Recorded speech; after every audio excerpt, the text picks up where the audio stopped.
Welcome to Indiana Sports Beat Radio. So for the thousands in attendance and the millions watching around the world.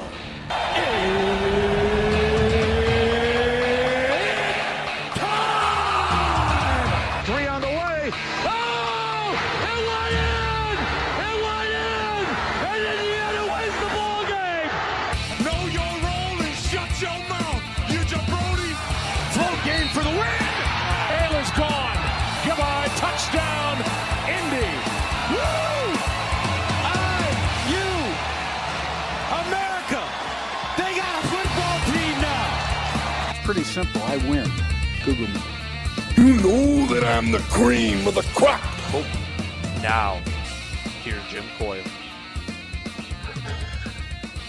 Live and in color, baby. Welcome aboard. Happy Thursday. Jim Coyle with you as always, and glad to be with you. And happier that you're with me. Hope your day is started off well. Your week is as well, because it's toward the back end of it. On this Thursday, you've got one more day before the weekend, but it's kind of hard to celebrate the weekends when, there's not a lot that's going to be happening as far as the weather. Indiana basketball returns to the confines of the Simon Scott Assembly Hall on Saturday to host the Wisconsin Badgers in a game that Badgers? We don't need no stinking Badgers. In a game that they could certainly use in the win column to secure an NCAA berth. Without doubt, that would help. Hey, before I forget, we got these game balls. Big Game has them, and you can go to biggameusa.com to get them. But these are the actual. I was looking at a picture yesterday, the dive of Fernando or throw rather, and this is the actual ball. This is the actual college game day ball that I'm holding, and it's got it's kind of stamped in there the CFP 2026 IU logo. Yeah, pretty cool stuff, man. Oh boy, it just makes you want to throw this thing. But wow, you can smell the leather. Oh mercy! How's everybody doing? Big Ten basketball's doing pretty damn well, I can tell you that. 48 quad one wins. This was before last night, so anything that may have changed that. The Big 12, only conference that has more. Of course, you're looking at Arizona and Kansas with 49. But the Big Ten is also the only conference that has 5 teams with 6 or more quad one wins. They've got 4 with 10 quad one or quad twos. 14 of the 18 Big Ten teams are ranked or have at least one quad one win. And 13 Big Ten teams are in the top 75 of the net, and 13 teams are in the top 75 of KenPom. So, I keep saying it, like Indiana really needs to win that game Saturday against Wisconsin, mainly because it's a home game, and Wisconsin's a solid team, but they're not the upper echelon. So it's a game that Indiana kind of needs to win without having to prove more. If they get that win, I think that they can par out, win a game at the Big Ten tournament, and be fine as far as making it in to the NCAA partly because the Big Ten is that strong this year. The metrics numbers are bearing it out. Indiana's own metrics numbers are pretty damn good. So you just gotta the USC loss. I mean, it doesn't hurt you. It just would have helped you immensely. It would have almost replaced having to beat, say, Wisconsin. But that's just my thoughts. Doesn't mean a lot. Hope everybody's doing well. Appreciate you joining us, no matter where or how you're listening. I mentioned that football earlier, and there's also that commemorative football that you can go to thehoosier.com. It's on there, but I thought I had some pictures of that thing, man. It's like 3-panel sided with all the good stuff on it.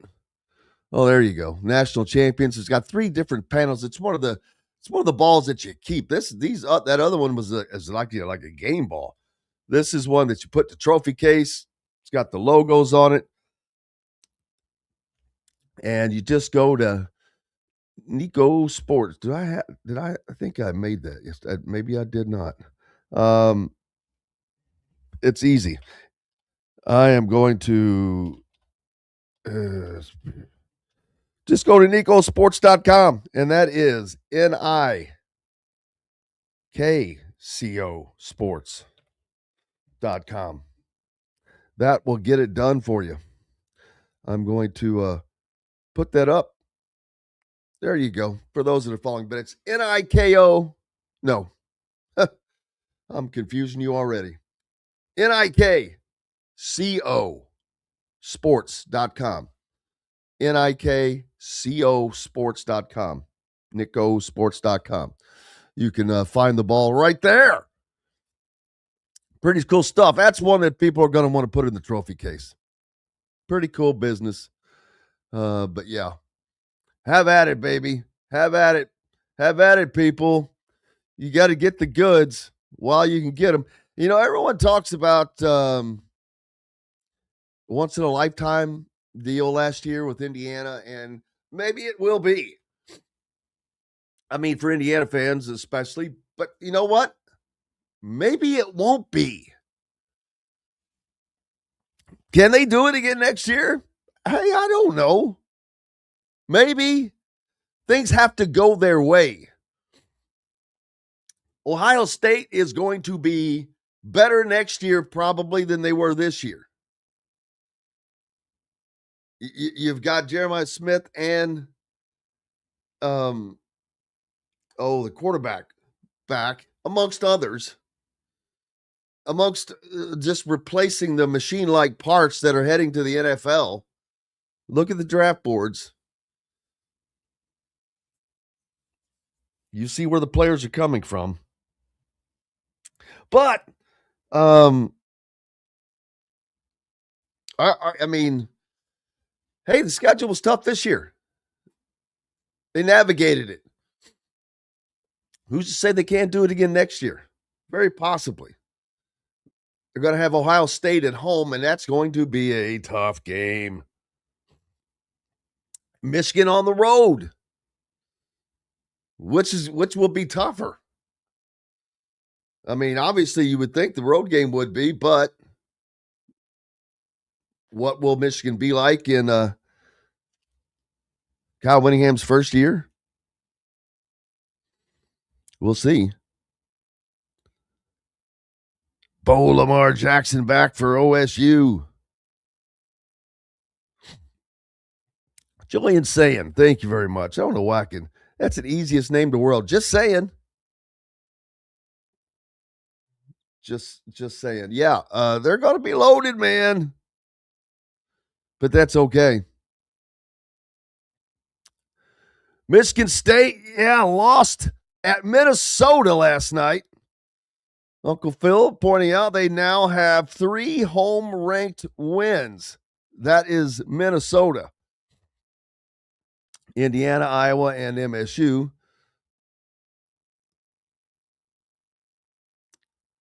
Those are solid wins. See, that's another team right there, Minnesota, that is sticking their nose up into the NCAA tournament. That's what is making this Big Ten so unbelievably, an unbelievable gauntlet. I mean, everybody, Ohio State, Everybody is in the mix.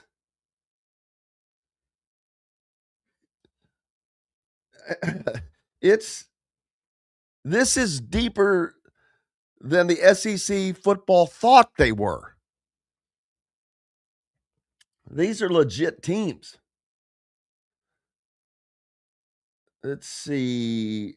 Washington. All right, no. Washington's the first team out of my. Indiana's the bottom of the sustainable, is what I'll call it. 1, 2, 3, 4, 5, 6, 7. 7 Big Ten teams. No bueno. Washington on down. But guess what? One of those teams is Minnesota. They're 4-8 in the Big Ten Conference. They're only 11-12 overall. But they have 3 big-time wins. A couple of wins that Indiana would like to have. They'll have the opportunity. They get Michigan State at home. I just think that Michigan State's only going to lose so many of those.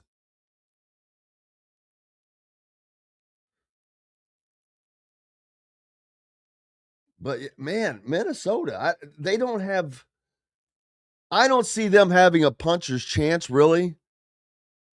Even with those good wins that they have, they're 11-12. That's just so much to make up. Let's take a quick break. Appreciate you being with us. Plenty coming up. We'll talk about it all. Football, basketballs, Super Bowl. Frank Signetti Jr. Here's a little info for you. He's now on the Steelers staff. I didn't know this.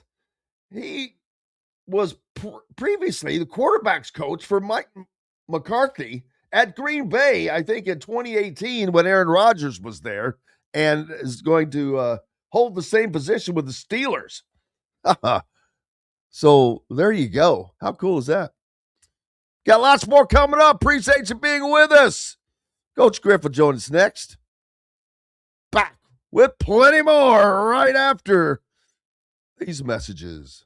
Andy Moore Honda Bloomington has the deals for you, like great savings on the remaining 2025 Hondas. First-time buyers get more than expected. The Honda Civic and HR-V are the most popular vehicles for first-time buyers in the U.S. Andy Moore Honda Bloomington also has a quality selection of pre-certified used vehicles. And check out the selection of Andy Moore Honda Bloomington's 2026 models, like the Honda Passport, Honda CR-V Hybrid, Honda Ridgeline, and more. ISB Radio with Jim Coyle is brought to you exclusively on The Zone by Andy Moore Honda of Bloomington, Bloomington's #1 Honda dealer.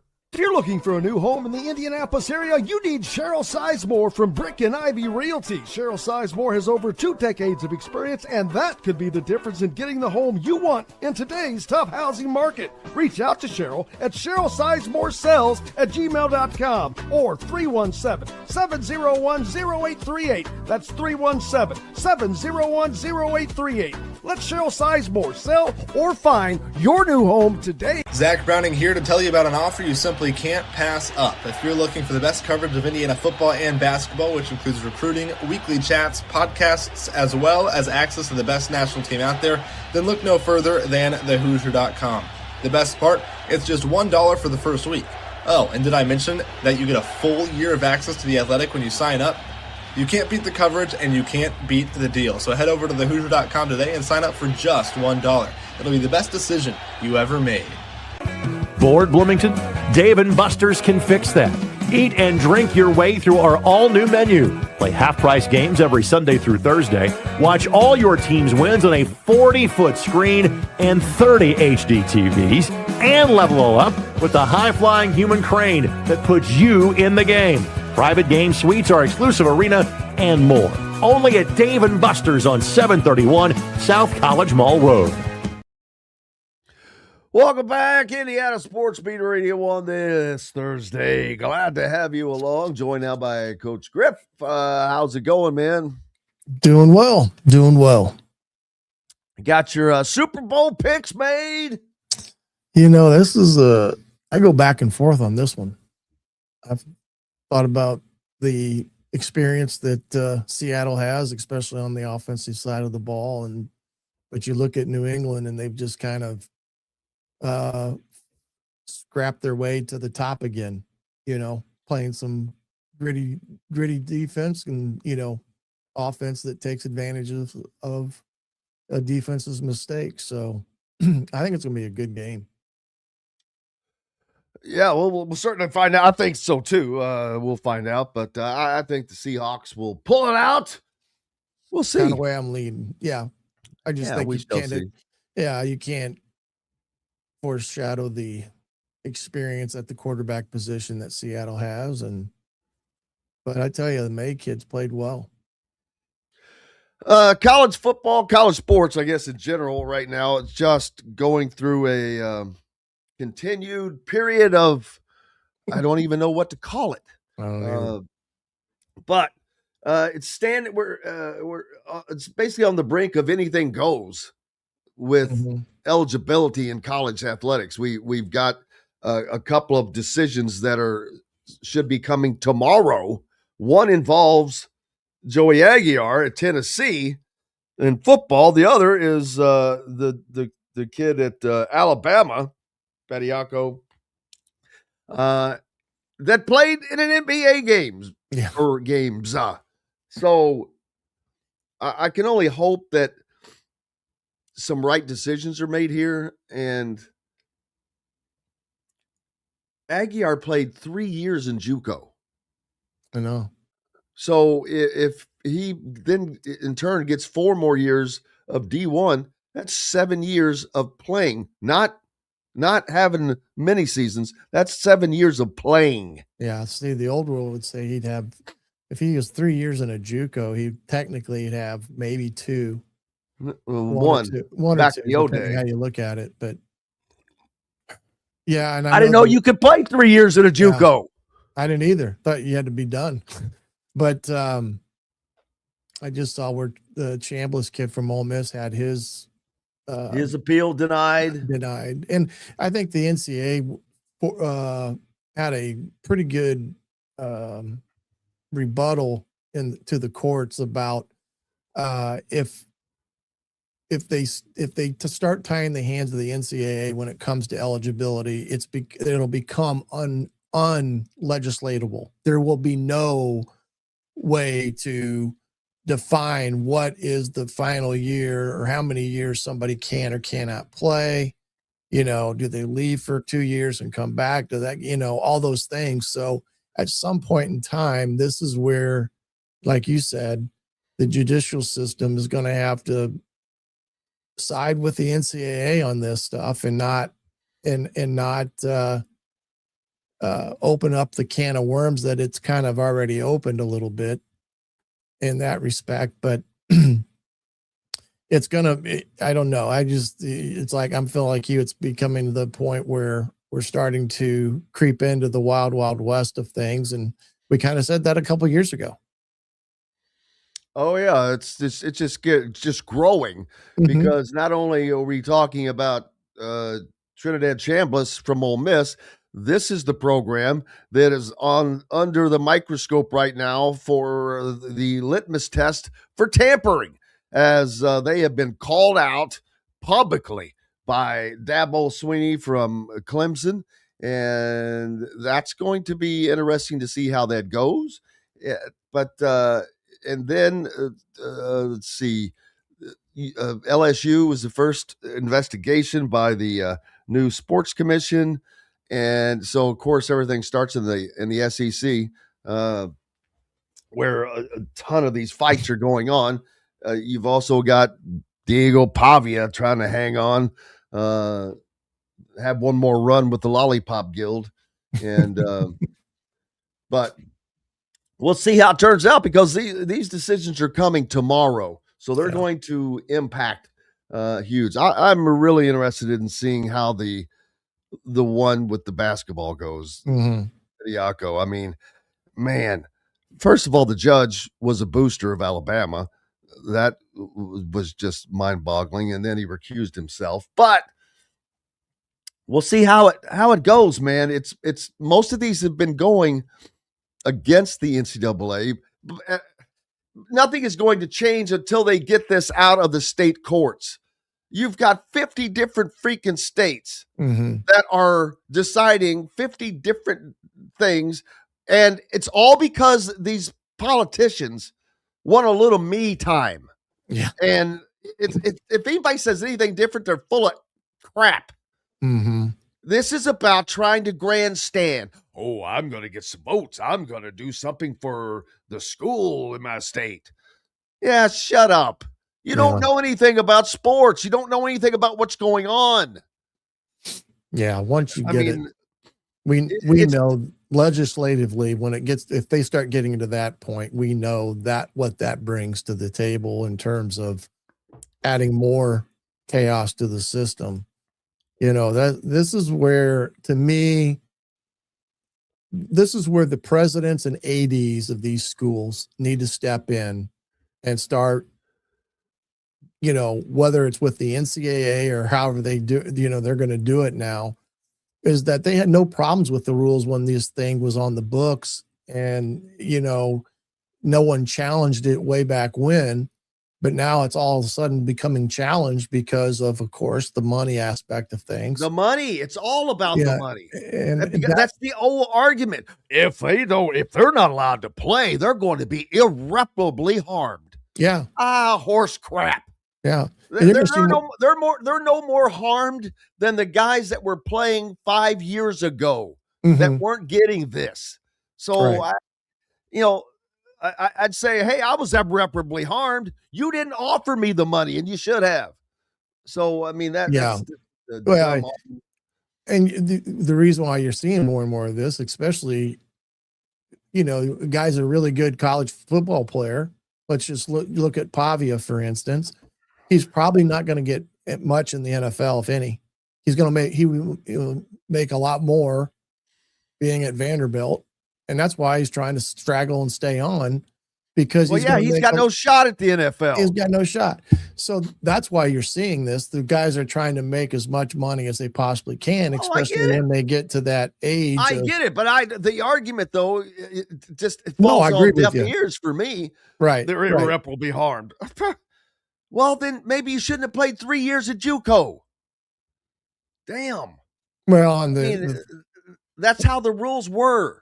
Yeah. And the fact that no one, like we said, challenged this ruling or eligibility standards prior to this thing, popping open last couple of years. It's beyond me why the presidents and ADs haven't stepped in and had a more resounding firm front, but you can even see in that it's not firm.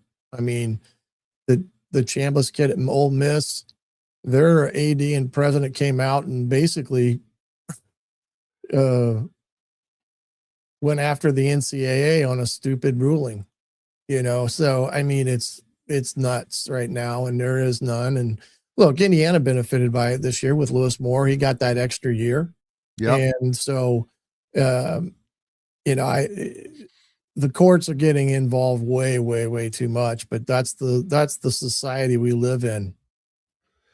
Again, agents and politicians are loving this because this is more money for the agents and me time for the politicians, most of which know the absolute diddly jack.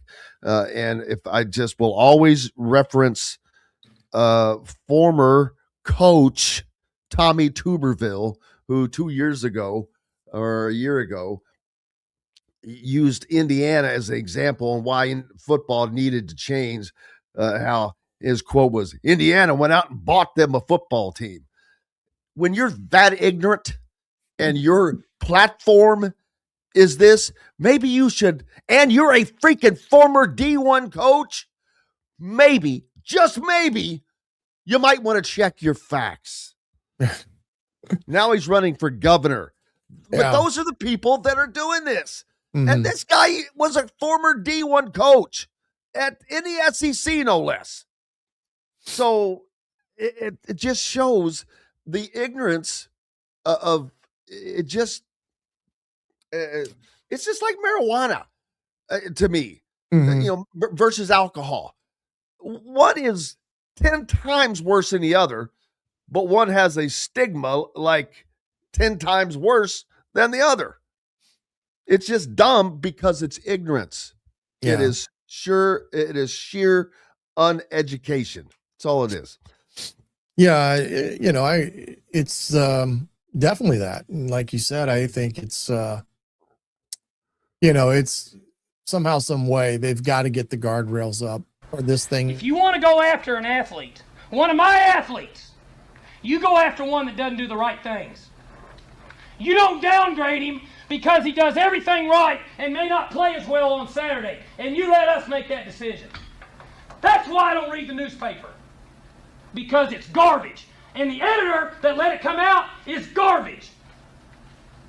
Attacking an amateur athlete for doing everything right. And then you want to write articles about guys that don't do things right and downgrade them, the ones that do make plays. Are you kidding me? Where are we at in society today? Come after me. I'm a man. I'm 40. I'm not a kid.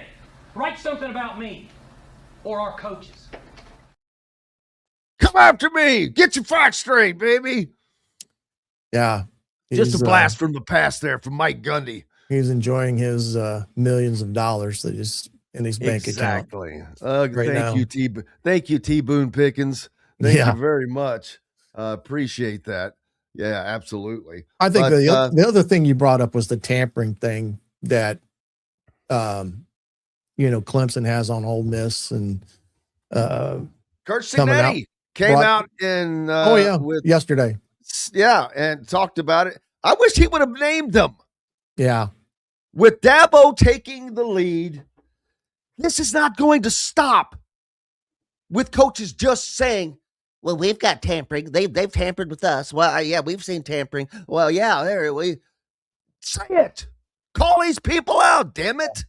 That's like especially with who the school was. He made a big deal out of it. Well, call him out. Yeah. Why you? I don't understand. He is not.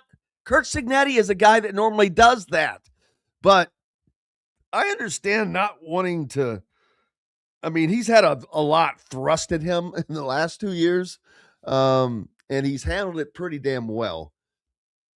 So I understand not wanting to try to be all of a sudden be the face of college football, a la, say, Nick Saban. Mm-hmm. But he is the voice of common sense and the voice of black and white. So call them out. Call them out. Was this a Big Ten school or an SEC school? It's one or the other. Mm-hmm. Because of, I'm just guessing the way he said you would be surprised by the school. Yeah, it'd be interesting. We'd be surprised because they're looked as being the shiny, do it all right school, or, a school that you wouldn't think have the type of money to offer $1 million to one of these players. But at least Dabo, and I think he's correct, he brought the receipts. So he's got the evidence of what went on, but he also said, if you're not going to come to the forefront and start naming names of all this, then don't complain. Don't complain. Exactly. And that's that. I mean, that's the thing that he's trying to get other coaches to do, is basically come forward and say, yes, they're doing it. Yes, they're doing it. Here's the receipts and who they did it with. And then it's up to enforcement. I couldn't believe all the information they had, first of all, that Dabo had. I mean, so I have to wonder, did the kid tell him everything? He must have, right? Yeah, because he was going to give him the text. Yeah, and he's also, did he end up at Ole Miss? Yeah, because they offered him like $2 million. I mean, yeah, what's your buyout? We'll pay that and pay you this. I mean, that's the crazy part of all that. And I don't know how you police that other than, it being brought to the coach's attention, which these kids usually do, because they're going to trot into the office and say, hey, coach, so-and-so offered me $1 million. Are you going to be able to match it?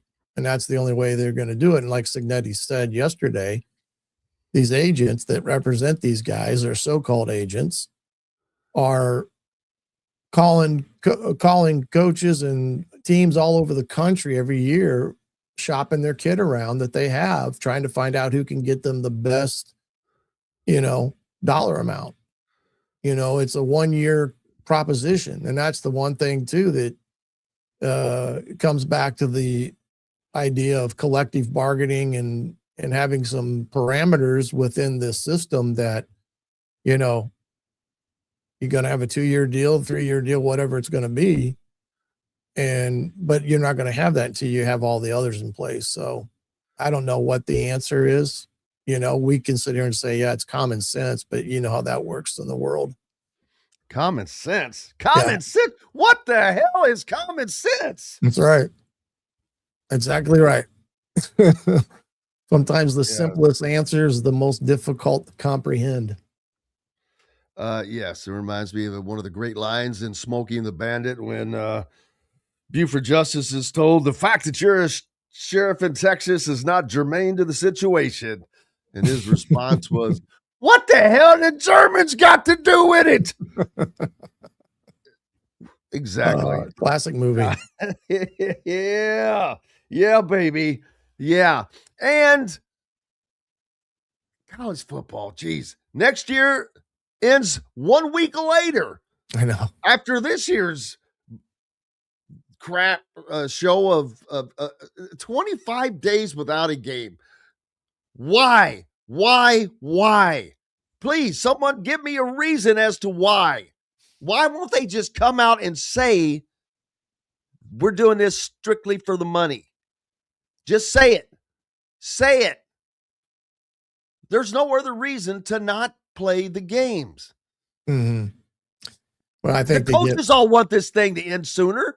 It's just too out of whack. Mm-hmm. Well, I think you may have said it, or somebody I heard say it. You're deep in the playoffs, and you're trying to work the portal and work kids to keep kids on your roster and stuff. And you got kids jumping in the portal, going to other teams, and all of a sudden now they're unavailable, especially if the kid's like a backup, an important backup. And all of a sudden they're bolting to go somewhere else. So yeah, that's right. It's the thing with the recruiting, the signing days and all that stuff. They fought for this early signing period, which most of them probably like still. And then you still had yesterday, which was kind of the quote unquote old National Signing Day.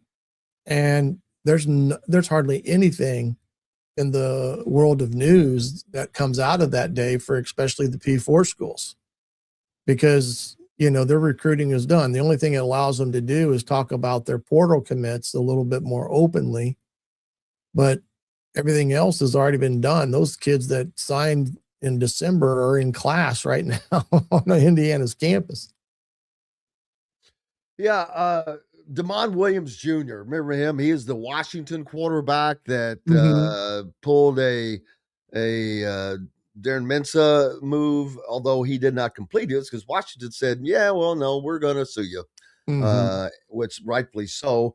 Now, and now he was asked about it, and he was next to 4 teammates and Jed Fish, his coach, and he said that he understood and appreciated the question. Definitely, being 19, you get good advice and you get really bad advice at times, Williams said. We're all human. We all make mistakes. At the end of the day, I'm super blessed to be here with my brothers and my coaches and just at the University of Washington. He was asked what considerations went into his decision to enter the portal in the first place, only to pull his name out. And he said he was grateful that his teammates and coaches have accepted him back. If you're not going to answer the freaking question, don't answer the damn question. Right. I can't stand that. Mm-hmm. It drives me nuts. Just have the guts to say, I'm not going to answer the question. Instead of coming back with some political BS. I'm surprised that doesn't even come close to answering it. I'm surprised they even had him at that event. Just for that reason. What are you going to do? Hey, let's take a break. Dustin Schutte will join us next. He'll get in on the conversation, catch up with him, see what's new. Appreciate you being with us. We've got more coming on this Thursday. Back with all of that and much more right after these messages. The ISC Sports Network is your home for sports content across the Hoosier State. Find us live on TV and streaming or archived on our website and our app. The ISC is your one-stop shop for the content you want to see, including high school sports, college sports, and other great events throughout the year. Subscribe to our streaming service and get access to it all. ISC. Local lives here. If you're looking for a new home in the Indianapolis area, you need Cheryl Sizemore from Brick and Ivy Realty. Cheryl Sizemore has over 2 decades of experience, and that could be the difference in getting the home you want in today's tough housing market. Reach out to Cheryl at CherylSizemoreSells@gmail.com or 317-701-0838. That's 317-701-0838. Let Cheryl Sizemore sell or find your new home today. Andy Moore Honda Bloomington has the deals for you, like great savings on the remaining 2025 Hondas. First-time buyers get more than expected. The Honda Civic and HR-V are the most popular vehicles for first-time buyers in the U.S. Andy Moore Honda Bloomington also has a quality selection of pre-certified used vehicles. And check out the selection of Andy Moore Honda Bloomington's 2026 models, like the Honda Passport, Honda CR-V Hybrid, Honda Ridgeline, and more. ISB Radio with Jim Coyle is brought to you exclusively on The Zone by Andy Moore Honda of Bloomington, Bloomington's #1 Honda dealer. Dave & Buster's Bloomington is the place to eat, drink, play, and watch. Enjoy half-price games every Sunday through Thursday, a new menu to dig into, and next-level upgrades like private game suites, the high-flying human crane that puts you in the game, our exclusive arena, and more. Only at Dave & Buster's Bloomington, 731 South College Mall Road. Welcome back, Indiana Sports Beat Radio. Human crane, baby. Need to get Dustin Schutte on the human crane as he joins us now. Coach Griff with me as well. You ever been a human crane? Human crane? Yeah. No, I don't even know what that means. Get it over at Dave & Buster's, man. Oh, there we go. Yeah. I'd do some skee ball over at Dave & Buster's. Or what? Can you imagine watching a game as the human crane? They got those gigantic wall TVs. Have the waiters walk around. You could be lowered down to pick up your order and taken back up.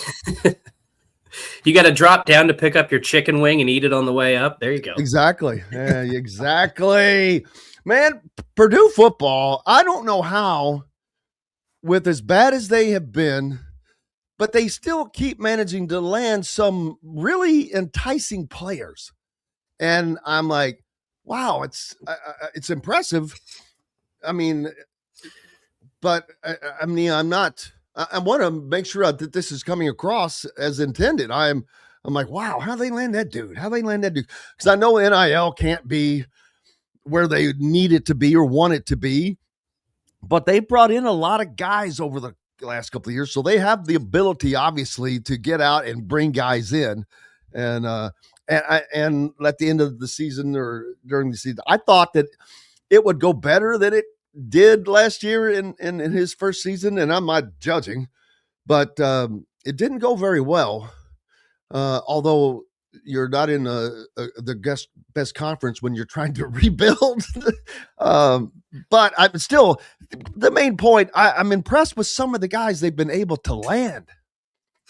Yeah, I think it's the situation is a little bit twofold. Number one is, from my understanding, Purdue did not spend all of its NIL money or rev share, whatever the rev share money last year when it was out recruiting. So it had some in the holster to be able to spend for this year's class. And my guess is because of when you go through a coaching change and you have, 60, 70, 80 players who decide to enter the transfer portal, you're just trying to build a roster at that point. You're not necessarily being too choosy on who you can bring in. And so I think that that's probably one of it. I think they could be a little bit more deliberate. And the other part is you only have to go out. I think they've got 29 players coming in, which is still a lot.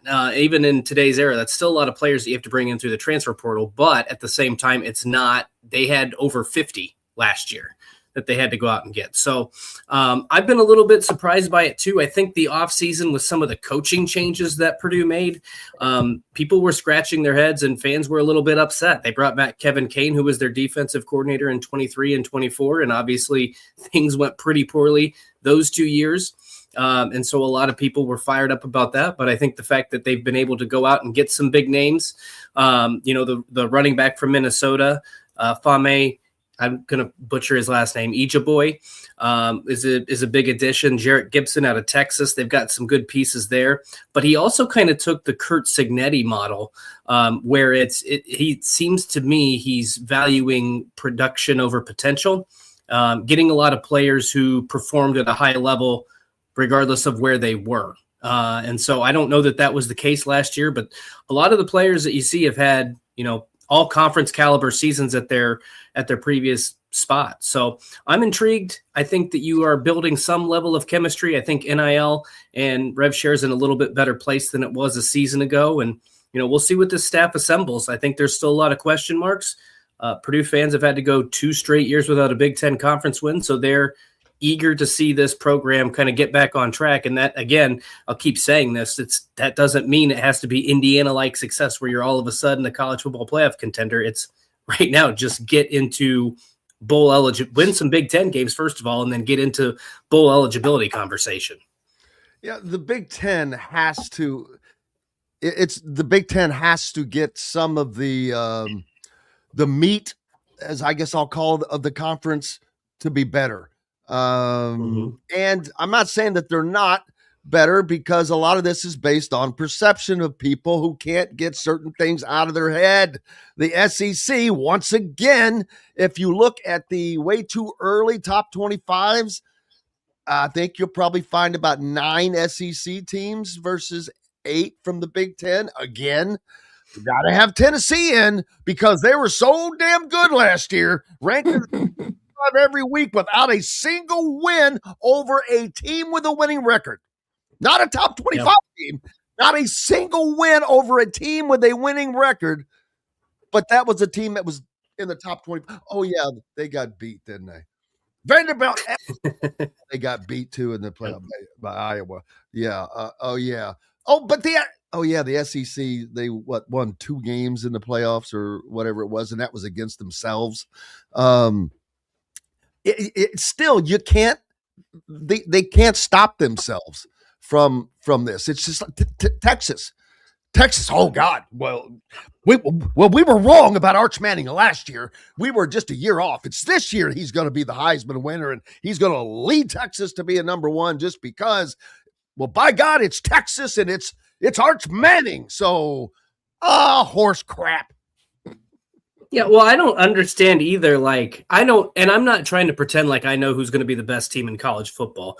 But when you look at the polls and looking ahead to next season, there's a lot of people that will have Texas in the top 3 or 4. They'll have Ohio State number 1. They'll probably have Alabama in the top 10. And I don't know what the last one was. I think Indiana was probably 4 or 5. Signetti has kind of proven over the last 2 years that he can rebuild in a hurry and make his team a championship caliber team. Now, I don't know if Indiana is going to be the best team in the country. I don't know if they're top 5. I don't know.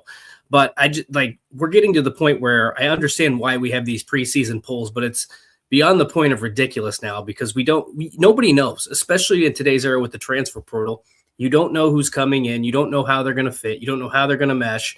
It's a tired exercise at this point. I would rather wait till we get to week 4 or the end of September before we start ranking these teams. But got to have something to talk about. Got to have some preseason fodder. But a lot of this too is just Greg Sankey and the ESPN machine kind of hyping up the SEC every single year. They have different metrics and statistics and strength of schedule and all that favors with their FPI that favors the SEC for whatever reason. I don't know. I don't understand the math on it.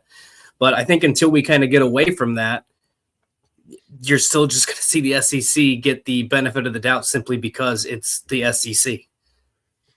Coach? No, I agree. I said it before. They need to take the polls and throw them away until about week 5 or 6, where everybody's got a data set that's not just the preseason games. But no one will ever agree to that, unfortunately. No, I know. Because everybody's got to get, we got to get ours out because that'd get the eyes. Then we got to get, then everybody's got to get theirs out. It's stupid. Well, and that's why, you talk about setting the narrative. That's what they do. That sets the narrative in that respect. I mean, Texas was they ranked 2nd in the country or 2 or 1 in the country when it came out last year? I thought they were 1, and I thought it was weird. Texas, like Texas, Penn State, and Ohio was State. 2, and Clemson was number 4. Yeah. Well, Texas. So 3 out of your top 4. Yeah, it took a while for Texas to even drop way down because they lost early to Ohio State, right, and Columbus only by a touchdown. But first game of the year, I mean, I get that. They never did anything. Yeah, that's what I meant. They just hung around and hung around and hung around. It's because it's this false belief. It's a false narrative that these people just can't get out of their head. They're still living in an era of college football that we're not in. We're not in the era where certain teams cheated, but the entire SEC cheated. So yes, I know other teams did too, but I'm not talking about teams. I'm talking about an entire damn conference and they don't have them locked down. So this is a different era, and I don't care what Alabama did during that era. Yeah. I don't care. It's not relevant to today in any way. Is it relevant? Period. Tennessee is already ranked again. Don't even know if they're going to have their quarterback back. But yet, they're ranked. They're this. Really? How in the hell can you make that determination? Ignorance. Well, and I think, a few years ago, even, I thought it was I wasn't as up in arms about not having the preseason poll as some other people, because there was a point in time where you actually knew who was coming back. You could make it off of you could make an educated guess as to what the top 25 would be. Didn't mean it was perfect. Didn't mean it was ideal, but at least you have no idea. You got 20 to 30 kids leaving every program. And you've got I remember the Texas A&M situation in what year was that? 2019, 2020, something like that, where Jimbo Fisher, maybe it was even the 2020s when Jimbo Fisher brought in this heralded best class of all time. And that team ended up going 6-6 or 7-5 or something. You just don't know anymore. And they're never going to not put out a preseason top 25, but I don't know what you base it on at this point. It has to be simply on the quarterback and the coach and nothing else, because I have no idea how some of these teams were ranked. And what's weird to me is some of these teams in the SEC, if you get I don't know do you guys remember where Indiana and Vanderbilt were ranked in the preseason last year? I have no idea. But I think they were Indiana was probably around 20. I was going to say they were something like that. In the top 20. And I thought they were 19, but I don't remember Vanderbilt. Did they drop out a week or not? I'm trying to think. They dropped out for a week. I know that Brett McMurphy didn't have them on his poll until after they were 3-0. Well, but the point being is yes, it seems like the SEC teams get the benefit of the doubt when there's question marks there. And but you're never going to see an Illinois, an Indiana, Purdue, just because they have a great quarterback who runs his mouth. They're never going to get the benefit of the doubt in the preseason top 25. But if Mississippi State or Auburn or a Vanderbilt has that, then they're probably going to get the nod. So I don't know. It's just, we talk about this, and then in, what is it? 6 months, we're going to have a preseason poll that we're all bickering about and not understanding why each team is placed where it's placed. Well, that's like what Kurt Stignetti said yesterday during the Big Ten Network's coverage. I think they also asked him when he was on the Triple Option podcast with Urban Meyer about, they were talking about preseason schedule, and he ultimately just said, who cares? The main schedule that the only schedule I care about is really the 9 Big Ten conference games that we play. You know, who cares what you play in the preseason? Because ultimately the conference is the most important avenue. And I don't think there's any way that the SEC keeps that P4 requirement going forward. I think that they rescind that because the Big Ten has yet to match it. And I've not heard anything to suggest otherwise that they're going to. So I'm like, you know what? I think they're going to end up sticking where they are, and the SEC will end up dropping that requirement. Yeah. And for people who think that that won't happen, the Big Ten 10 years ago, whenever it switched to the 9-game conference season, said no more FCS games. And that requirement went by the wayside mighty quickly. It became a thing where if you don't have enough home games, you could schedule one if that's the only way you can get. And now it's like, who cares? So I agree with you. I think the SEC at some point is just going to say, to hell with it. We just need to get as many wins as we can for this conference. Whatever. The teams have won a national championship, obviously doing that. So why do you care who you're scheduling on your out of conference schedule? Yeah. And they're, in week 11 or 10 or whatever, they're playing Troy and all these other non-con games, which is weird. But when they get a dose of this 9-game conference schedule and what it does, they like to complain, well, the SEC beats up on each other. That's because you can't beat anybody else. But when they get a dose of 9 conference games and what that does to teams, these marginal teams like Tennessee that didn't beat a single damn team with a winning record, they're going to get marginalized. They're going to be exposed. It's going to expose the teams that don't really belong there, in my opinion. Yeah, I mean, that's what it's done with the Big Ten. I mean, you've had some years where the Big Ten looks really deep, but this past year, outside of the top 3 teams, like it was not a great league. Like there was some good teams in the middle of the pack, but it wasn't like those teams ever really fought at the top. Like Illinois was supposed to be really good. They were average. I mean, I think they're above average for an Illinois team, but Iowa was a solid football team, but they weren't great. USC, what the hell? USC. And I have a theory about USC, but well, USC just signed this gigantic recruiting class. Great. You got a bunch of young guys. Is that what USC needs right now? No, they need guys that can win now. I'm like, dude, Lincoln Riley, you're already behind and you're building through the recruiting. I'm like, bro, you're not going to catch up here. And they've just been spinning their wheels as far as there's not gaining any traction in Big Ten play. We've only got about 30 seconds before we have to take a break, just so you know. Okay, can I leave this? Wait, can I be on the next segment? I'll leave this. Oh yeah, I'm planning on it. Okay, I do have a theory on USC. I'll leave it on a cliffhanger, a teaser for the next. There you go. For the next segment. Coach Griff, do you have a theory on USC? Not really. See, there's those inquiring minds right there. We've got more coming up. Appreciate you being with us. Back with it and more right after these messages. Dave & Buster's Bloomington is the place to eat, drink, play, and watch. Enjoy half-price games Sunday through Thursday, plus a new menu and next-level upgrades like private game suites and the high-flying human crane. Only at Dave & Buster's Bloomington on South College Mall Road. Zach Browning here to tell you about an offer you simply can't pass up. If you're looking for the best coverage of Indiana football and basketball, which includes recruiting, weekly chats, podcasts, as well as access to the best national team out there, then look no further than thehoosier.com. The best part, it's just $1 for the first week. Oh, and did I mention that you get a full year of access to The Athletic when you sign up? You can't beat the coverage and you can't beat the deal. So head over to thehoosier.com today and sign up for just $1. It'll be the best decision you ever made.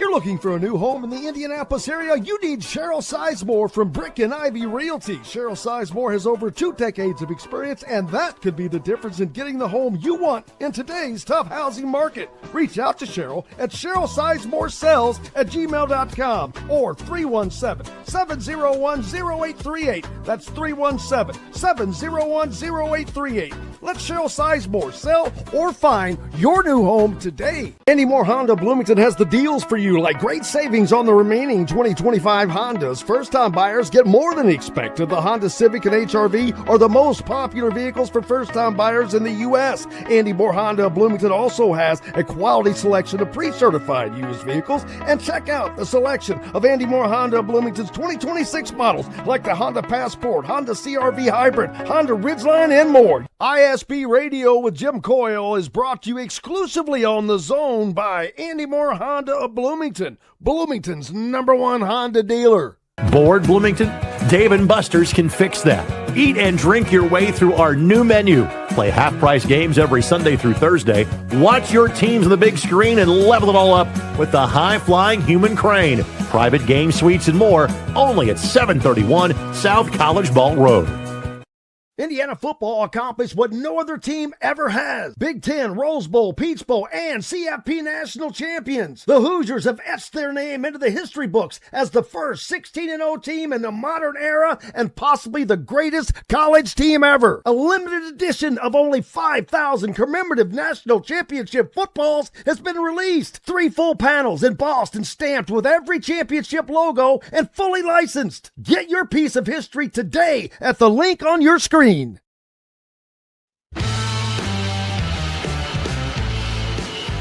Welcome back, Indiana Sports Beat Radio. This Thursday, Dustin Schutte with me right now. And go to Nico Sports, NIKCO Sports.com to get that commemorative football. Mr. Schutte, the cliffhanger, he's got a theory on USC. Yeah, people are probably going to be disappointed when they hear my theory, but so when Lincoln Riley was at Oklahoma, he was coming off of, behind Bob Stoops, and Lincoln Riley never had a bad season. That team was consistently winning Big 12 championships.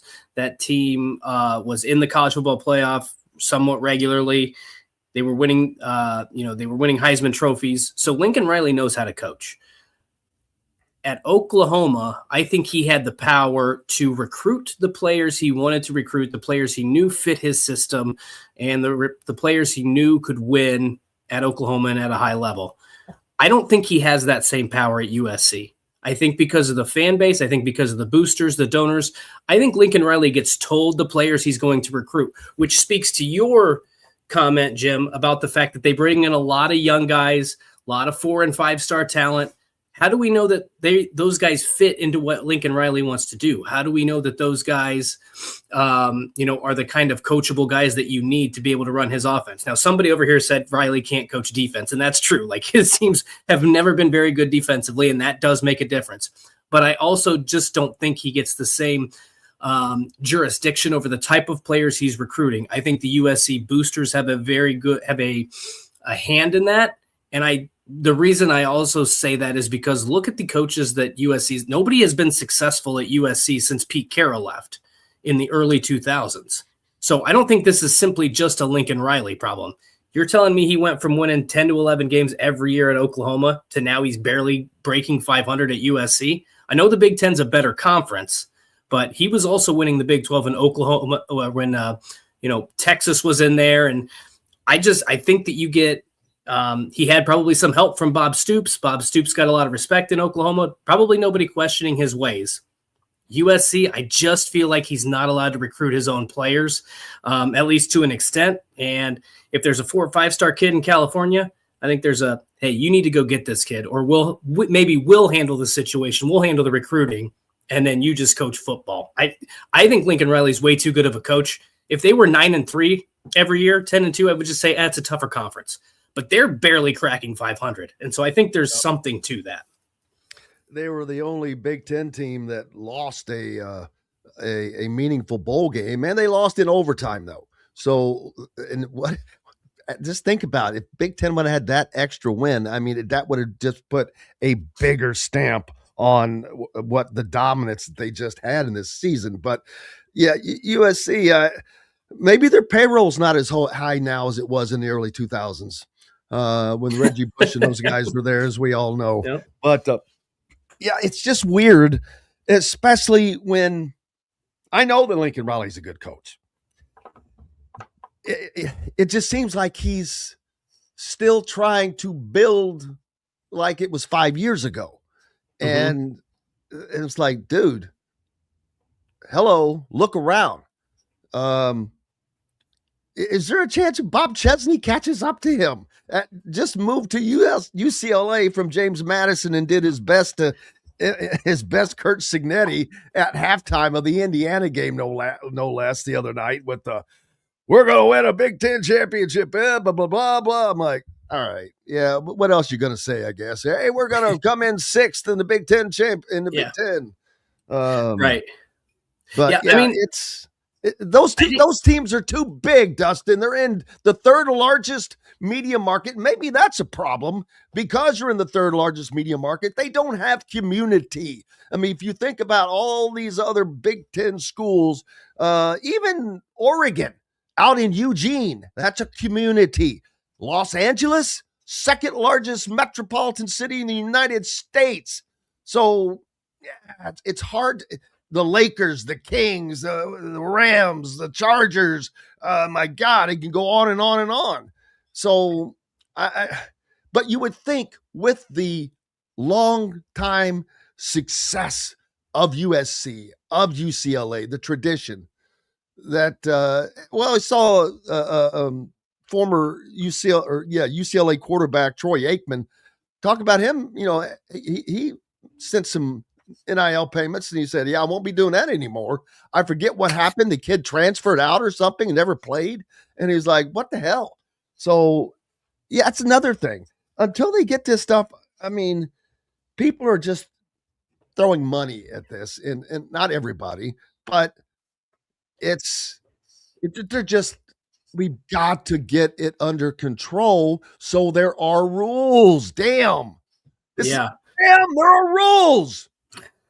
It's probably the one time, I don't know this is probably the one time Jim Coyle and John Calipari ever agreed on anything. Boy, I heard that yesterday and damn it.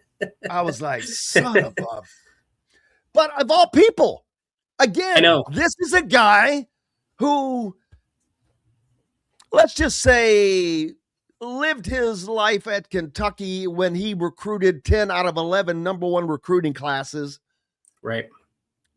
Oh, they just didn't find their way there because of no reason at all. And it wasn't just because it was Kentucky. That's all I'm going to say about that. But it cracks me up. Nick Saban is the biggest hypocrite of all of these people. Oh, yeah. I'm sorry. I think he's the greatest coach in college football history. That's not, but I also think what I think. But it's also what everybody thinks. It's what everybody knows. Jimbo Fisher called him out immediately. So It's not like this is a secret. Gee whiz. But then to act like you're holier than now, it's beyond aggravating. Yeah, I agree. This whole off season was frustrating. I ended up not watching a lot of those shows, but I saw the clips of them. And I mean, just the things that he would say, it's like, we're not that stupid. But I think to your point, I think we have to get to a point where we're signing contracts. And they are signing contracts, dude, but they're not worth the paper they're written on. Mensa had a contract. It kept Damon Williams at Washington. So some of them have some merit to them. The threat did. Right. And so I don't know what all that goes into it. Yeah. So but yes, I agree wholeheartedly with you. And I think those have to be proven to be good. You need to start calling out verbally the tampering, call it out. And so let's have stuff out there. Some have started to mention that. And what was that? What Brendan Sorsby, right? He went to Texas Tech, got a hefty pay for that. But but he had there was he was under a 2-year cut. Yes. So that's the kind of stuff that you're going to need. If you want to leave, that's fine. But here's the buyout, or you're going to pay this, whatever the case may be. And I think that there will be some schools that say, yes, we need that quarterback to be a championship contender. It's worth the money. But there's going to be a lot of players that they're going to say, do we really want to spend X amount of dollars on this offensive lineman, on this wide receiver, or do we feel good about who we got in this room? And I think that would cut down, at least to an extent, some of this transfer portal stuff. And I don't know what the answer is. I'm not a lawyer. I don't know any of the legal stuff that happens. I don't know. I'm very, very uneducated on the restraining orders and all that nonsense. But I think if you at least get contracts with buyouts, that would at least sidetrack at least some portion of the transfer portal situation. Joe, or 4980, he's all up in arms about Lane Kiffin. Think that he is the guy leading the charge. I'm sorry, there's a long line before you get to Lane Kiffin. It's just, and I don't even care. Just they need to get a hold of it, man. Hey, what about this is a great mention, by the way, Russell mentioning that Indiana Senate Bill 27 creates the Northwest Indiana Stadium Authority, which is empowered to issue 40-year bonds to build a new publicly financed stadium in Northwest Indiana for the Chicago Bears. Is this a possibility, man? I mean, yeah, it's a possibility, but I'm saying, is this a real possibility? Would Illinois, after already a year ago being, there was a portion of Illinois that there was talk of succession to Indiana. I'm not kidding. Google that. There was a section of Illinois that was, I don't know how serious it got, but just to see that, I'm like, what are we in the Civil War? They're succeeding from their own state now. But wow, that would be, I remember years ago, the Louisville Slugger, of course, everybody knows what the Louisville Slugger is, the world famous baseball bat. Originated in Louisville, was made in Louisville forever. Oh yeah, you got. I've been to the museum. I have too. I used to live down in Southern Indiana. I bought them for many other people, never for myself. And I'm like, dude, why have I never done that? And now they're double the cost of what they were. Yeah. But it is pretty cool. If you go down there, you can get your own bat made. They put your name on it, or you can watch it. But anyway, they moved for quite a while across the river into Clarksville, Indiana. So the Louisville Slugger was being made in Indiana, and it just didn't have, So it reminds me, the Chicago Bears coming to you from Northwest Indiana, which I know all these stadiums, Dallas Cowboys, they're in Irving, Texas, which is between Dallas and Fort Worth. There's so many there's a lot teams of that them. are not in the cities that are like kind of far out. New York, the Jets and Giants are in East Rutherford. New Jersey, the Meadowlands. Yeah. So I think I'm not a big like Chicago's leadership and the state of Illinois' leadership is puzzling to me, but that's a different conversation we're not going to get into. But I do. Here's what I think we could change Chicago Bears, the Monsters of the Midway. Can we get it to the Monsters of Munster or the Monsters of Merrillville? Something along those lines. Monsters of Munster or Munster of the Midway, something like that. I like Munsters. Then they could be the Munsters. Exactly. The Eddie Munsters. You could have Halloween games. We got lots of theories if the Bears move to Indiana. There's an ESPN NBA guy that just every time I see him, I'm like, oh, Eddie Munster. It's just weird. Anyway, I don't want to get off on that. But hey, that would just be crazy, man. Indiana would have, in essence, 2 NFL teams. Yeah. No question, it would be the smallest state to have 2 NFL teams in it by population. I mean, because generally speaking, Ohio, they got a ton more people in that state. And New England, well, they're in outside of Boston. So, I mean, if you wanted to say Green Bay, they don't have two. No, if you wanted to say New Jersey, because technically those two teams, the Jets and the Giants, are technically playing in New Jersey, you could. But I don't know how that worked. They only have one stadium. They share a stadium, so it's not like they're taking up a ton of real estate in the state. Brian doesn't think Chicago that'll happen, which I cannot argue with that, because again, I think that would be a gigantic blunder for the state of Illinois in so many ways. The revenue. What the hell are you making on the Bears if they're not even playing in your damn state? Your state, the stadium's not there. All the things that go on around the stadium that you would build, restaurants, bars, it would be a gigantic boon to Northwest Indiana and our friends that listen to us there on WJOB each day and across the entire Chicago metro area, Chicagoland. But that would be awesome. There's a ton of Bears fans up. I grew up in that area. There are a ton of Bears fans up in that area, so they would not hurt on the fan support up there. It would be that would be a unique thing. I don't think it's going to happen, but I think it's a fun conversation to have, and it just kind of like, there's this like little bit of a rivalry between Chicago. At least I have one between Chicago and Indianapolis.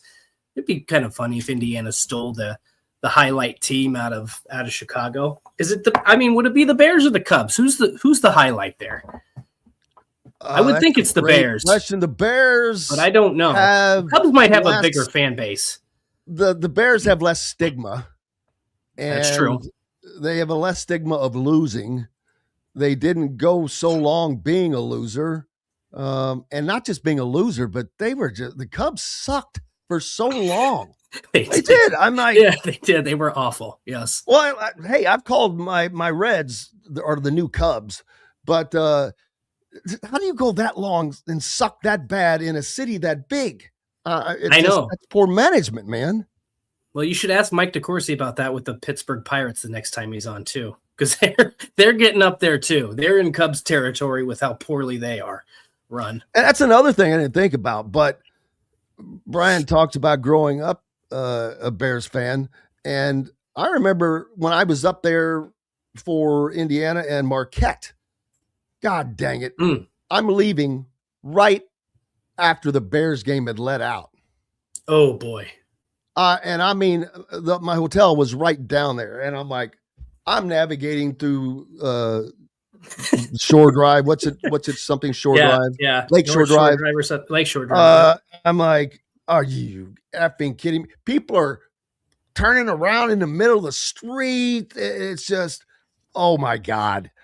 But Brian points out, now these people would have to drive through all the toll, or I guess there's not really a toll there. Maybe there is, to get to that. I don't know how they would do that. Indiana would fix it so they didn't have to get tolls, I would think, because that would really aggravate people. But that just creates more driving, more traffic every Sunday. But hey, Indiana doesn't give a smack. They'll take it right now, baby. If it's going to be an economic boost to the state, they're absolutely, and especially that area that could really use an economic boost, they will gladly take it. I promise you that. So if Chicago slips up with that, which again, I can't imagine they're that dumb, but there's a lot of things and a lot of people that are really dumb that that still continue to surprise me. So maybe it would happen. I just can't imagine it will, but we'll see. The United Center to Soldier Field is not a fun drive. We didn't talk any, and you know what? First of all, Soldier Field is it's just one of those places that I'm sorry, other than them turning it into a freaking spaceship, which I'm like, wait, whoa. How do you take this historic memorial monument of a stadium, Soldier Field, and turn it into this? I don't know what that crap they turned it into with this spaceship looking thing. I was there for a game back in 2010. and it was a clash of styles. But I guess they need more sweets. But I'm like, really? You all can do that, but you can't just put the sweets in? But maybe it's the parking. Maybe it's all of that. I don't know. I'm not up on that stuff. So taxes and tolls. There you go, Uncle Phil says. It's a politics loves it. Ridiculous. Taxes and tolls. That's it, brother. What's up next for you, sir? Oh boy, just we didn't get to talk much about it today, but we can next week. Purdue's got Oregon on Saturday. Let's talk about it now. Let's talk about it now. We didn't talk about basketball. Purdue is going to be a 4 seed or better, maybe a 3 seed. It'll be difficult once they get through the Big Ten tournament because, man, you've got Michigan and Illinois they're really surging. Good. They're surging. Those two teams are going to be fun to watch. If they're not in the championship, unless they're on the end, that'll be a surprise. But can you imagine semifinal games of Michigan and Nebraska, Illinois and Michigan State? Yeah. Then there's, wow. It's going to be fun. Will you be heading to Chicago? That's the plan. I will be. So it should be a fun tournament. They've got. I will be as well. So we'll be doing a show up there together with you. Hopefully. That sounds good. But yeah, I mean, Oregon this weekend, then next weekend a tough road trip at Nebraska, at Iowa. After that 3-game losing streak, if they want to stay in the Big Ten race, and as you mentioned, try to get a 2 to 3 seed in the NCAA tournament. That's a critical stretch. And then after that, at home against Michigan, Indiana, and Michigan State. So this is by far the toughest month on their schedule. So we'll see what they're made of here over the next couple of weeks. Yeah, Big Ten has been really good this year. We've known that for a while now, but I still think that the only teams that I've seen from the Big Ten that I think can win a national championship is Michigan, Illinois, and Nebraska. Those are 3 teams that have clearly separated themselves. Illinois, with the emergence of Wagler, the dang freshman who put 46 on Purdue in West Lafayette, which, wow. And he was not someone that you expected to be the guy. And in Michigan, they're playing really, really well. And then how about Jeremy Fears? Boy, Dusty May called him out when they put Michigan and Michigan State played. And then again the other night, he kicks the dude in the biz, in the junk. And Tom Izzo finally last night said, yeah, he's got some growing up to do. So he called his own player and said, I don't know if I'm starting the next game. You got to love Izzo. I mean, he's the only guy that'll do that kind of stuff. I agree. I like that he called it out. He got away, or I don't know if got away, but he was like, there were multiple trips and kicks in that game. A little bit Grayson Allen Jr. But the one thing I'll say is Dusty May really doesn't have room to talk. He had a really dirty team last year and that got away with a lot of that same kind of stuff. Like Vlad Golden was not the cleanest player. So if you ain't cheating, you ain't trying, baby. Well, there you go. And so, yeah, I mean, it's a fun conference. How about Minnesota beating Michigan State last night? And then Illinois I don't think Minnesota has a chance really at making the tournament. They're 11-12 overall, but they have 3 great wins.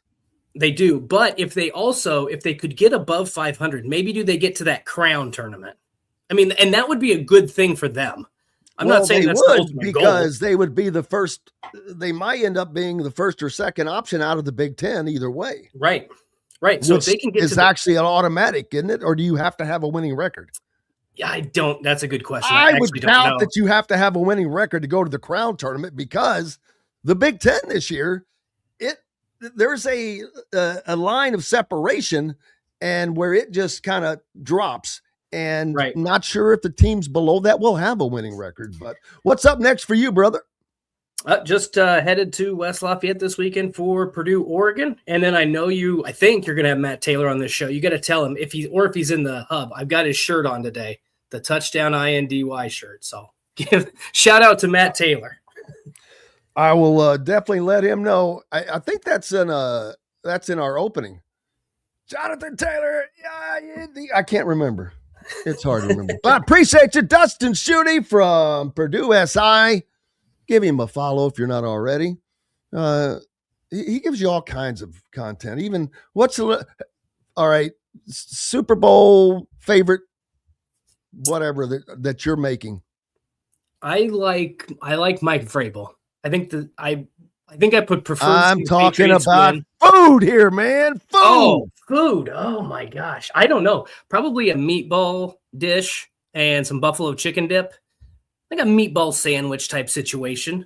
And I got a what's it called? Like a 3-ring crock pot maker. So we could do meatballs, buffalo chicken dip, and then I got to figure out a third thing to make here. Anything Mexican or cheese? You could do you could do a nacho cheese or a queso. Nacho cheese, man. It's nacho cheese. That's right. Oh, Gritty, your favorite fan. Appreciate you. Always good to have one. Appreciate you, man. All right, take care, Jim. We'll talk next week. Yes, sir. Dustin Schutte joining us. More coming up here on Indiana Sports Beat Radio. Matt Taylor will join us a little later. Back with more right after these messages. Andy Moore Honda Bloomington has the deals for you, like great savings on the remaining 2025 Hondas. First-time buyers get more than expected. The Honda Civic and HR-V are the most popular vehicles for first-time buyers in the U.S. Andy Moore Honda Bloomington also has a quality selection of pre-certified used vehicles. And check out the selection of Andy Moore Honda Bloomington's 2026 models, like the Honda Passport, Honda CR-V Hybrid, Honda Ridgeline, and more. ISB Radio with Jim Coyle is brought to you exclusively on The Zone by Andy Moore Honda of Bloomington, Bloomington's #1 Honda dealer. If you're looking for a new home in the Indianapolis area, you need Cheryl Sizemore from Brick and Ivy Realty. Cheryl Sizemore has over 2 decades of experience, and that could be the difference in getting the home you want in today's tough housing market. Reach out to Cheryl at CherylSizemore@gmail.com or 317-701-0838. That's 317-701-0838. Let Cheryl Sizemore sell or find your new home today. Zach Browning here to tell you about an offer you simply can't pass up. If you're looking for the best coverage of Indiana football and basketball, which includes recruiting, weekly chats, podcasts, as well as access to the best national team out there, then look no further than thehoosier.com. The best part, it's just $1 for the first week. Oh, and did I mention that you get a full year of access to The Athletic when you sign up?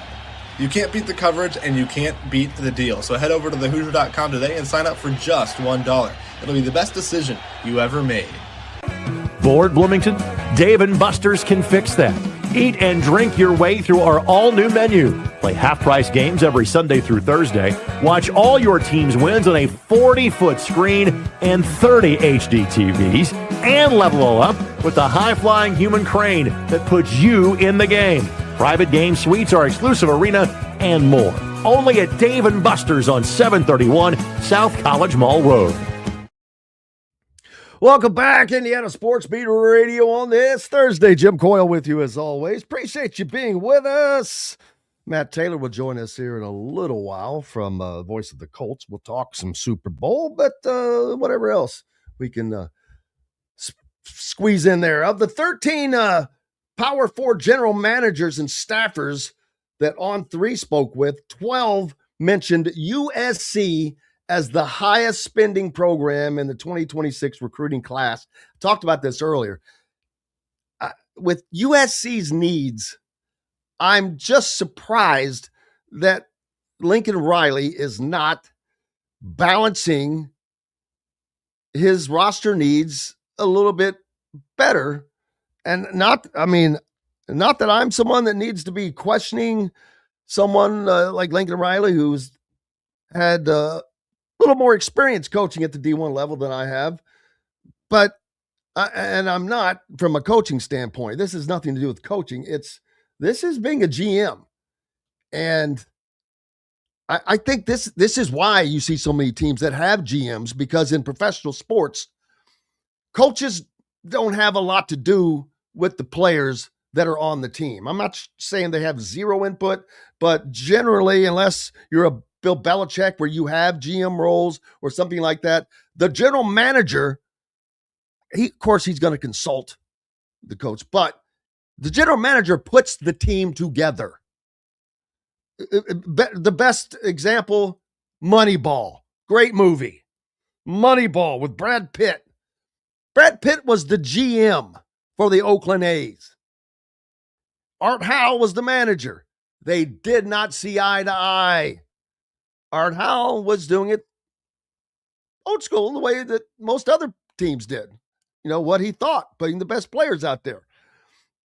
Billy Bean was the GM that Brad Pitt played, was using a different model of where he was just trying to use an algorithm of scoring runs of which players. And it was a great contradiction of who should play. And he ended up trading an all-star player away to put a guy in that had been an average player at best. But it worked out. But it's just a great example of how that's not college football today, but that's a piece of it. The coaches definitely play a much bigger role in that, if not a big role. But if you listen to Nick Saban, well, he didn't know what stars the players that they were recruiting were. Yeah, horse crap. Really? So if a guy was a 1-star or a 5-star,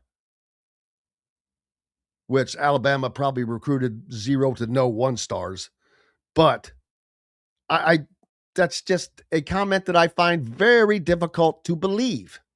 So anyway, it is what it is. I need to get a better clarification on quote unquote NIL packages for players, because we see these and we don't really see numbers very often.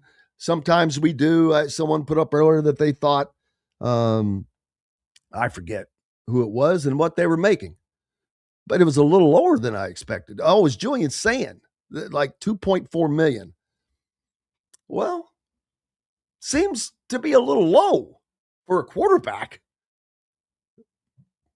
that is on the number one team in the country, or one of those number one teams in the country, that was a Heisman finalist last year. Now, but my question is that NIL only, or does that include rev share? Rev share, again, is the roughly 70% of the $20.5 million per year that schools can use to pay players. It's not NIL. That's rev share.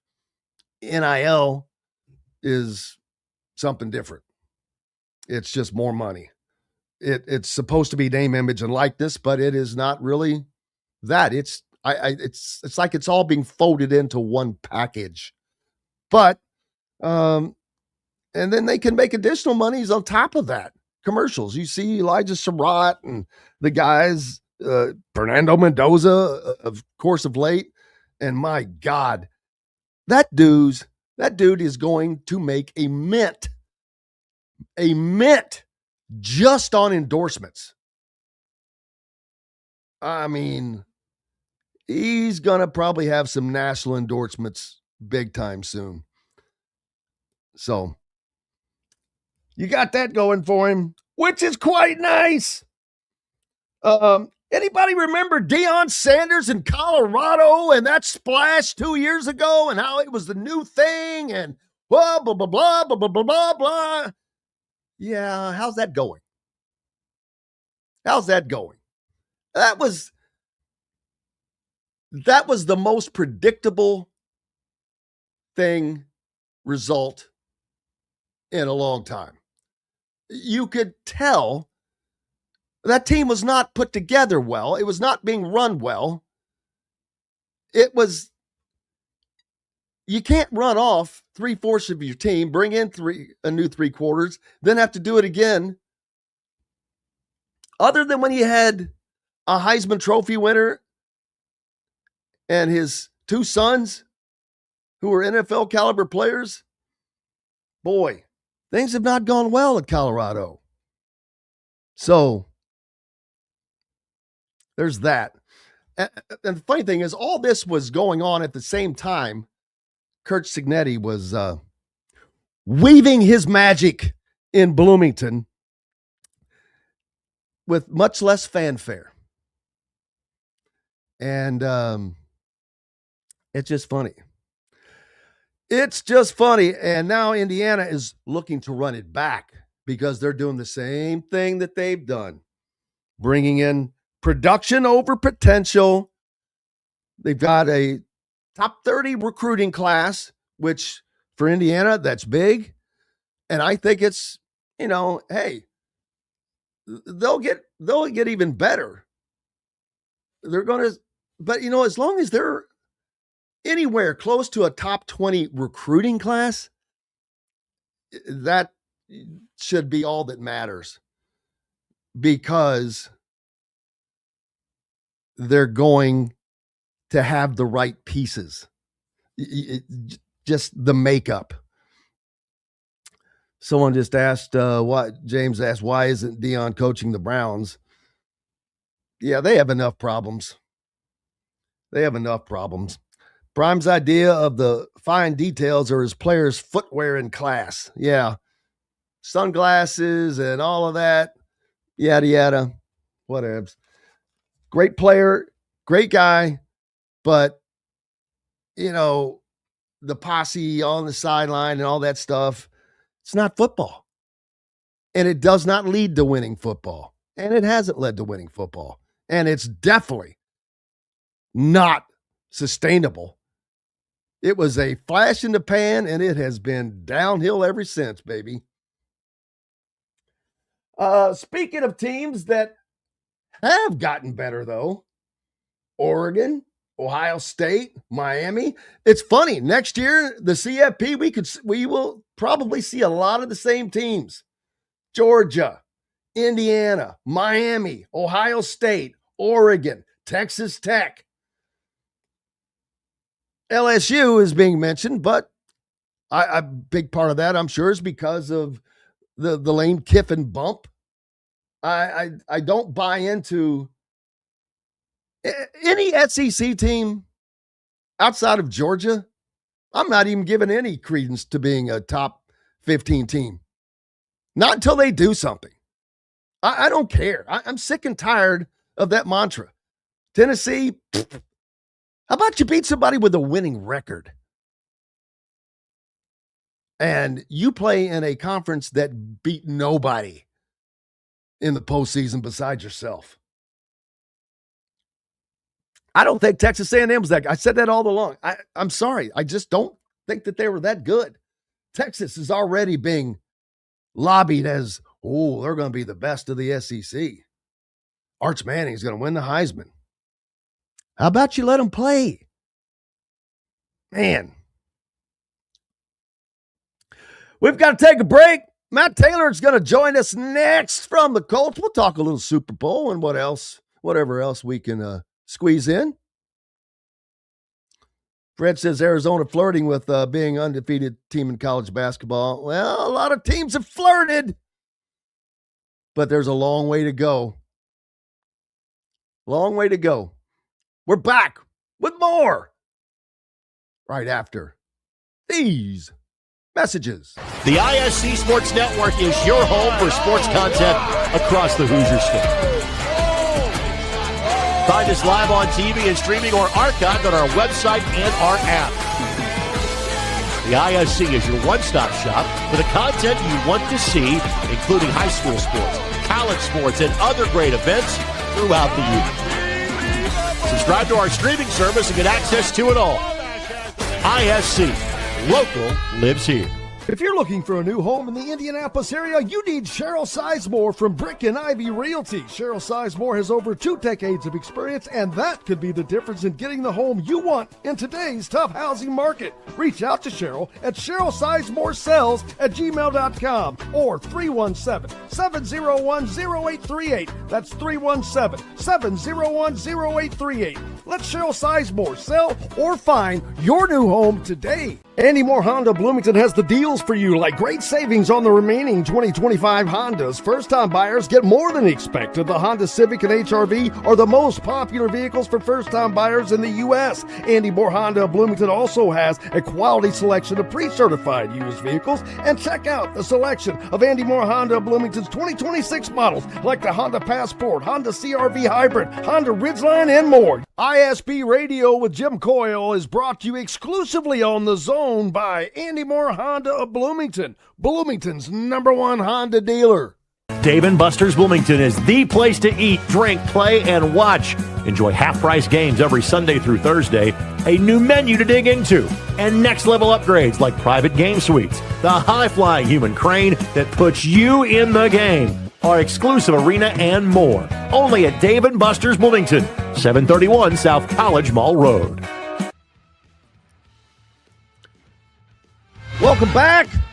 Indiana Sports Beater Radio on this Thursday. Joined now by our good friend Matthew Taylor, voice of the Colts. How are you, sir? I'm great, Jim. How are you? If I was any better, I'd be Matt Taylor, brother. You got to have bigger goals, man. Bigger aspirations in this life.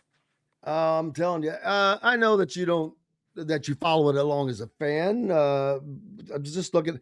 Oregon, they've got Dante Moore that he's coming back wisely.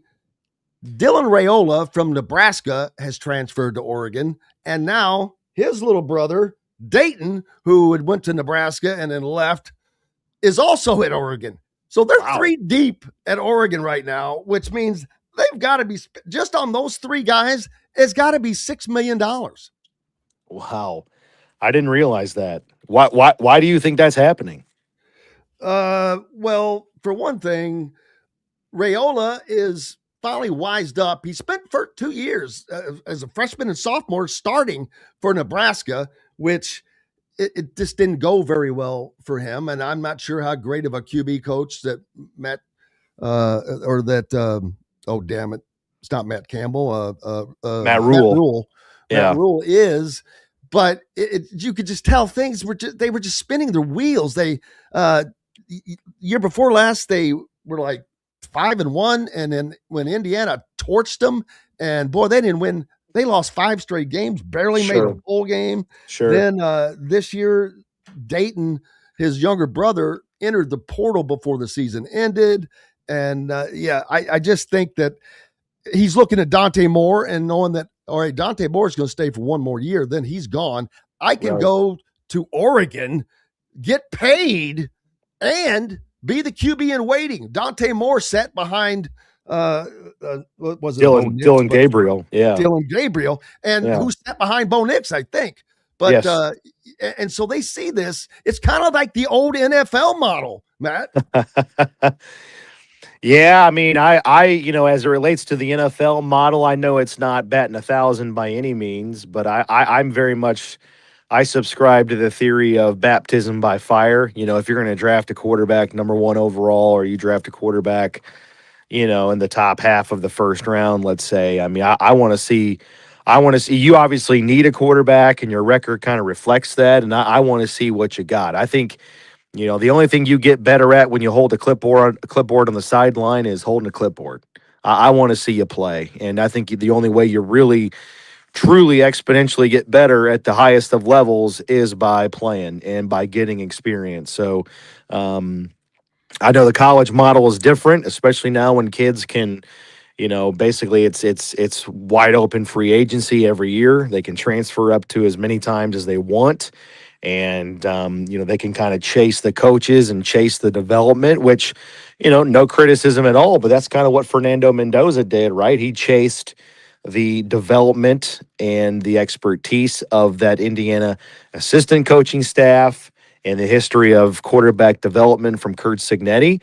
And he wanted to put himself into the best position possible to be a professional quarterback. Well, he did that on top of, being obviously on top, on a great team and having a great chance to win the national championship, which they did. So it's different now for kids and what they're prioritizing, and they're thinking long term. So, Yeah, it's fascinating. It's no longer about, hey, I want to play and I want to play right away. It's how much money can I make? How much can I capitalize my brand? And who can best position me for long term success if I have aspirations of playing in the NFL? Well, yeah, and then of course we've got all these lawsuits that are going on as well with it's not all quarterbacks, but the higher profile ones are quarterbacks. Joey Aguiar at Tennessee, his deal will be it may not be decided tomorrow, but we're going to find out a lot tomorrow. Then you've got the difference though, he has a potentially an NFL future. Then you've got Diego Pavia, who is also trying to get one more year, and he has zero NFL future, in my opinion, at 5'8", 7'8", or whatever he is. That's just how tall was Doug Flutie? He was probably, 5'9"? if I had to guess, Man. he's probably. I mean, if he's 6 foot, he's 6 foot with tissue paper in his cleats. Yeah, I mean, Kyler Murray obviously was just barely over 6 foot, and I think if you can play, you can play. I mean, Baker Mayfield's obviously not the tallest guy. Patrick Mahomes isn't the tallest guy. I mean, the knock on Kyler Murray coming out was that he's too small and he's not going to be able to see over the line. I mean, I don't necessarily buy that. I mean, he hasn't had a ton of success in the NFL, but I don't think it's because he's too short, because he didn't have any problem finding wide open receivers, playing in the SEC at Alabama. And, that offensive line at Alabama, from a size and stature standpoint, is pretty similar to what you see in the offensive line. So, or the NFL offensive line, I should say. So, yeah, I don't necessarily, I mean, if you can play, I mean, there are things that I think, there are a couple of, like we talked about last week, there are, for every position in the NFL, you have to, for the most part, meet certain standards, speed, height, and wingspan, things like that. But there are exceptions to every rule. But more often than not, you have to have a dominant quality. If you're deficient in one area, you have to be really, you have to overcompensate that with something. Like Kenny Moore is a great example for the Colts. Like Kenny Moore really wasn't on the radar of Chris Ballard because he didn't hit those height and those speed prerequisites that he likes to have when he's looking at drafting corners. But they took a flyer on him because of his wingspan. He had unbelievable wingspan, and that's sort of like an overcompensating trait that he has that helps him get past, not hitting some of those benchmarks. And he's been in the NFL since 2017 and a Pro Bowl player and an All-Pro player, and continues to be one of the best players at his position at the nickel spot in the NFL. So there's exceptions to every rule. So yeah, I mean, some of these smaller quarterbacks coming out, if they can play and spin it, there's no reason why they shouldn't be still high on the radar of these NFL scouts. And something I failed to mention when I was talking about Dayton Raiola, the brother of Dylan, he's going to switch from quarterback to tight end. Wow.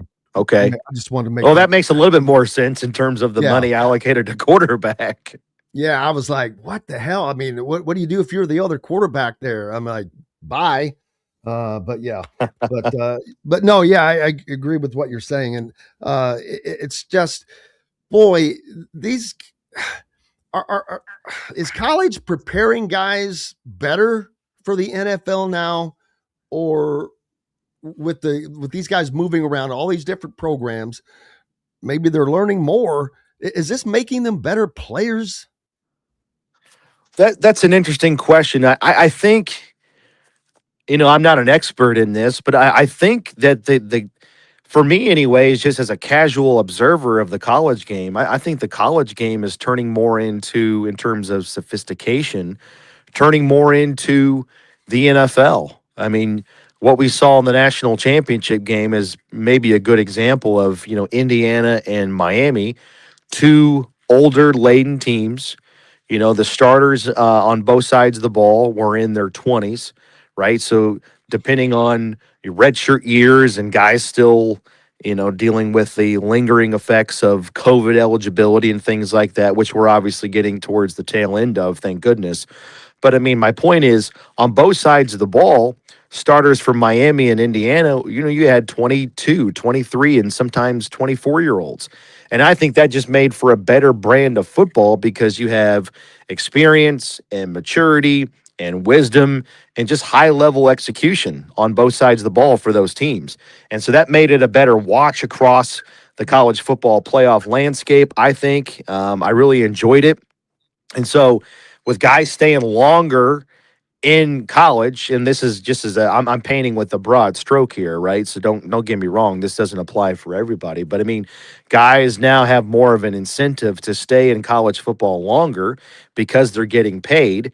And so they're, for lack of a better term, they're in the oven longer and they're cooking longer and they're getting a little bit more seasoned and they're getting stronger and they're building up that, that wisdom that you need to play at a high level in the NFL eventually. So, I think you are seeing guys maybe be a little bit more ready to take on the NFL. You're always going to have your juniors that come out early because they're going to strike while the iron's hot.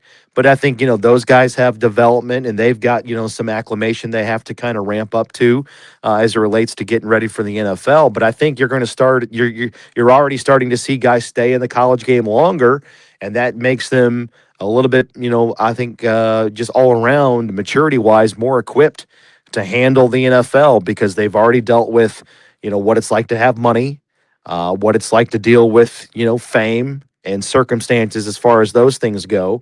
And, I think they're just body wise and maturity wise, I think just a little bit more ready to go if they stay in college longer. And you're starting to see that because of financials paying these guys to be amateur athletes. This year, the draft is going to be in Pittsburgh. And I was just thinking about this last night. Indianapolis is, without question, the best city in America to put on major sporting events, whether it's the NCAA tournament, whether it's the Super Bowl, even though it's usually cold here, but it's inside. But it doesn't matter. They handle all of these things with a great aplomb, the CFP, all of that. Pittsburgh, to me, might be the greatest sports town in America. No. I'm talking old school, man. You go back to the old school Steelers, the Penguins, the Pirates. It's just such a great freaking sports town. Baseball, football.